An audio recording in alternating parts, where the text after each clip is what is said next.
we're back, AdventureBlur here.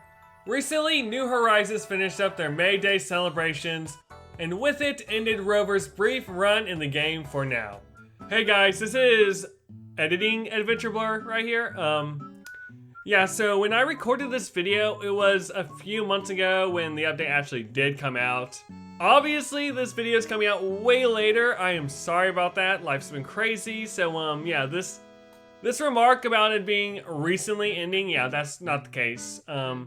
Sorry about that. But anyways, back to the actual video. In the update, Rover could be found at the end of an island maze. When talked to, he would give the player a special item called Rover's Briefcase.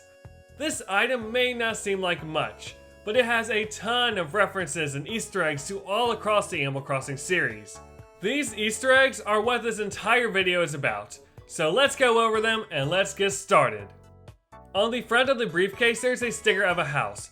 It's obviously a nod to the houses the player and villagers live in. Pretty self-explanatory. On to the next one. Beside it is a turnip sticker. This is a reference to Joan and much more recently Daisy May. This one makes a lot of sense seeing as Rover would have met Joan pretty often on the train and population growing. She's always at the back of the train in the game. In the middle there's a sticker of a bus, referencing City Folk and its bus driven by Cap'n. This is one of 2 times Cap'n is driving something and not sailing. The other time is in Wild World with his taxi. Speaking of Wild World, in the top right corner there is a sticker of an acorn. At first this may seem a little out of place, but it's actually a reference to a pretty big event in Wild World. Because Wild World didn't actually use real holidays and instead made its own, one of them was the Acorn Festival where Tournimer but with an acorn as a head, comes to visit. A pretty good nod to an obscure holiday. And to finish off the front of the briefcase is this patch for the train station. This one is designed to be referencing New Leaf's train station and not the iconic one from the original, but it's still pretty nice. Now onto the right side of the briefcase, which only has one sticker.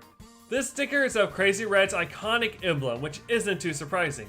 Just like Joan, Rover probably met Red a lot throughout his travels.